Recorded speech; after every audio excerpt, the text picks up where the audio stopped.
So, eto na nga mga kaiksena. Ayan. Meron tayong pag-uusapan ng mabilisan tungkol sa nag-iisa at napaka-bobayla na senador. Sino ba yon? Kilala niyo ba yon? Yung pinaka-bobaylang senador. Kilala niyo ba yung sinasabi ko? Clue. Tinatawag siyang Boy Silly. Tinatawag siyang Urge. Si Mr. Urge o si Mr. Mukbang. So ano ba meron, Direk? Ito na nga mga kaiksena, may gusto lang akong ipakita sa inyo. Kung maaalala ninyo, itong punyetang si Robin Padilla nagyabang sa kanyang interview patungkol sa pagiging minority black at pagiging opposition daw. Napag-usapan na natin to pero may ibang mga abogado na talagang nagpahayag ng kanilang saloobin at pagkadismaya sa katangahan ni Robin Padilla. Oo, mga kaiksena. Sabihin ba naman niya na ang trabaho lang daw nilang senador sa minority o opposition ay mag-oppose lang na mag-oppose? Tanga nga, no?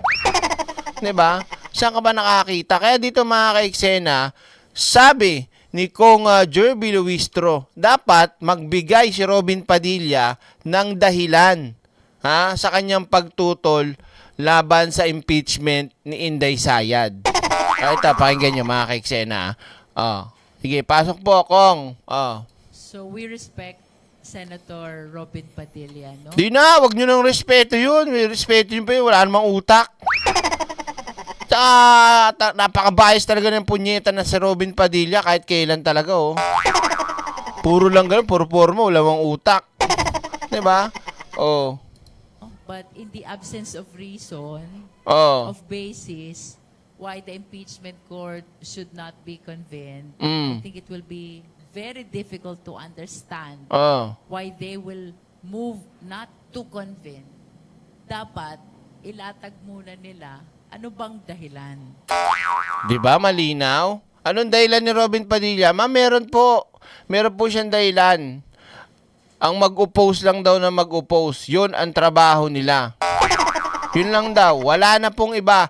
Yun lamang. Period. Tapos ang usapan. Nasaan ba yung tubo? Maintindihan niyo, ma'am? Kung ang Supreme Court nga, to this date, they're not issuing TRO, they're not issuing an injunction, he should give us opportunity to hear first. Ma'am, ano sabi niyo? She? Ba't she? Baka namamali ako ng dinig, He should give us opportunity. Yun. She, he pala, sorry. Ang dinig ko kasi she. Si Marcoleta. Nasaan ba yung tubo? To hear first. Ano bang dahilan nyo why you are against convening the impeachment court?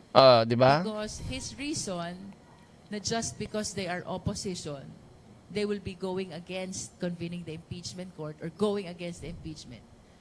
That's very difficult to understand. This is a political exercise. What is at stake is the best interest of the sovereign Filipino people. Bobo nga, no? Bobo talaga, Mama Kong Jerby. No? Hindi niya naiisip yung pinagsasabi niya sa totoong buhay lang. 'Di ba? Isipin niyo, 'di ba? Ano bang trabaho ng isang opposition? Hindi lang porket opposition ka, oppose ka lang ng oppose.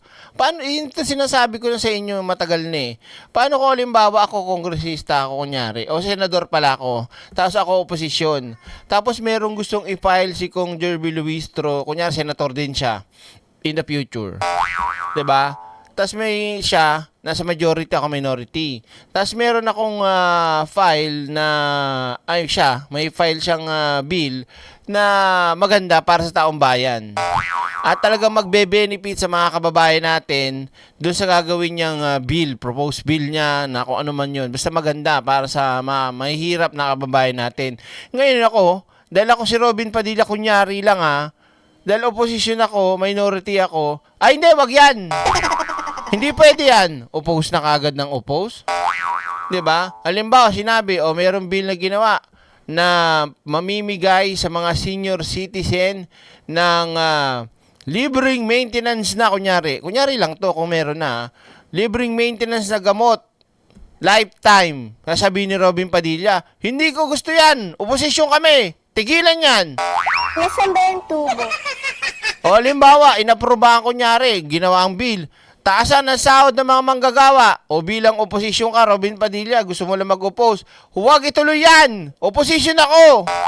Yun ang trabaho namin, hindi yan tutuloy. O di tanga nga si Robin, ay hindi lang pala tanga, bobo. Nasaan ba yung tubo? Diba? Sinasabi nga ng mga veteranong mga senador, mga veteranong mga dating naging Senate President, na ang pagiging minority, fiscalizer, ganyan. At syempre, nagbabase yan sa pag-oppose, depende kung ano yung bill na kanilang pinag-uusapan at tinitignan kung ano ba yung magiging hindi magandang epekto na pwede na talakayin para mabago. Hindi pwedeng oppose kagad. Ginagawa ng paraan kung talagang okay itong bill na ginagawa o amyendahan na batas, hindi porket sinabing oposisyon ka, no na agad, tanga. Kakaloka, no? Sipin nyo ito, mayroon pang isa pang abogado pa. Kung kilala nyo si tawag dito, si Attorney Kapunan. Oh. Ito, binasagan na naman si Robin Padilla. Paano ba naman kasi tatanga-tanga talaga kahit kailan eh. Ito, pakita ko sa inyo ha. Kakaloka talaga si Robin Padilla. Oh. Oh. Alam mo kung ako ang ano nito, anak ako nito, asawa nito, hiwalayan ko to. Nasaan ba yung tubo? Hindi maganda eh. Kasi yung mga anak nyo makikita ang tanga ng tatay ko. Ang tanga-tanga ng asawa ko. Diba? Hindi malala talaga eh, no? Malala. Sobrang lala ng utak ni Robin Padilla nang dahil lang sa mga Duterte. Yan ang number 1 na nalaso ng utak. Talagang matindi ang karamdaman ni Robin Padilla. The Duterte virus. O, yan. Tuloy na. Attorney, pasok. Belta mo nga. Usap-usapan ang naging pahayag ni Senator Robin Padilla tungkol sa papel ng Senate minority pagdating sa posibleng pag-akyat ng impeachment case laban kay VP Sara Duterte. Git ni Padilla, ang pag-oppose ang mismong trabaho ng minorya bilang eksperto umalma. May umarangkadang balita, si Angela Babad. Babaran mo. Trabaho po ng minority yon. Yan po ang parliamentary procedure. Ina mo, bobo ka. Bilang bahagi ng Senate minority, iginiit ni Senator Robin Padilla na trabaho nilang tumutol sa anumang usapin na tinatalakay sa plenaryo. At partean niya nito ang posibleng pag-akyat ng impeachment case laban kay Vice President Sara Duterte. Ito ay sa gitna ng usap-usapan ng posibleng pagharang ng minorya sa pag-convene ng impeachment court. Pero ayon sa ilang eksperto, hindi tama ang payag ni Padilla. Ayon kay mamamayang Liberal Representative Laila de Lima, kung palaging kukontra ang minorya sa mayorya, kahit walang basihan o ebidensya, ay hindi na ito pagganap sa tungkulin bilang minorya, hindi isa ng pagiging obstructionist. Ayon din kay political analyst Ronald Llamas, ang trabaho ng minorya ay maging fiscalizer. Ayon sa adopted resolution number 39 ng 15th Congress o ang resolution adopting the rules of procedure on impeachment trials, malinaw na nakasaad na kailangang panatilihin ng mga senador ang political neutrality sa Meron bang political neutrality si Robin Padilla? Wala.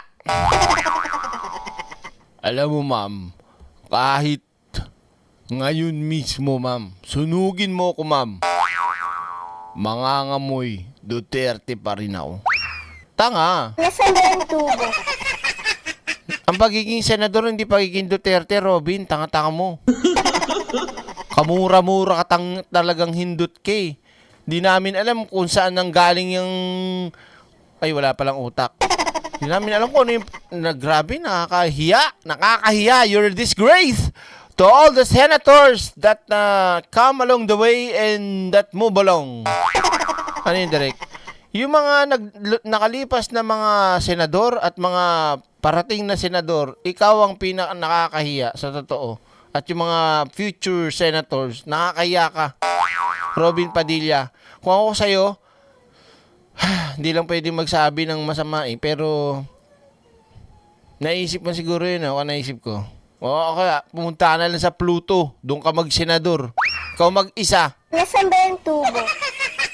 kausapin mo yung sarili mo, i-post mo. Sa kabila ng pagkakaroon ng partido, Oh. bagay na pinaliwanag ni Atty. Lorna Kapunan, senior partner ng Kapunan and Castillo Law Office. Nakalagay dyan sa isang rule nila, there would be political neutrality. Oh. Ha?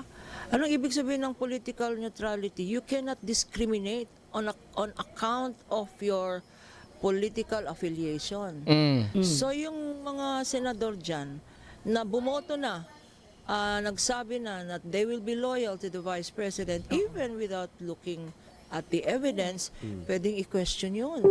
Where is your political neutrality? Dagdag pa ni Kapunan, dapat hindi pansariling interes ang unahin ng mga mambabatas.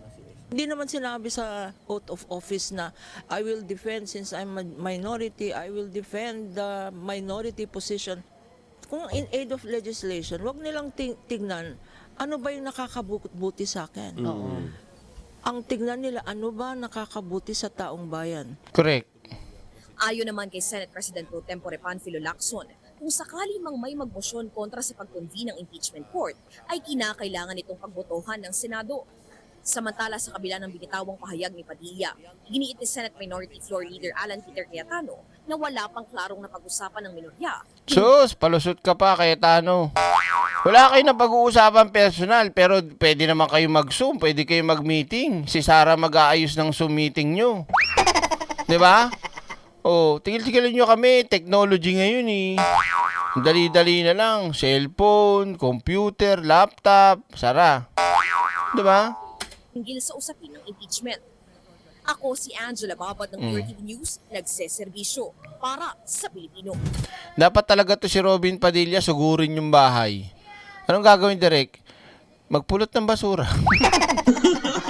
Hindi, dapat talaga mag-ano yan. Kumbaga maraming mga kababayan natin ang magprotesta dyan kay Robin Padilla. Kasi sa totoong buhay, wala namang magandang nagagawa yan sa Senado eh. Sayang lang ang pasahod dyan eh.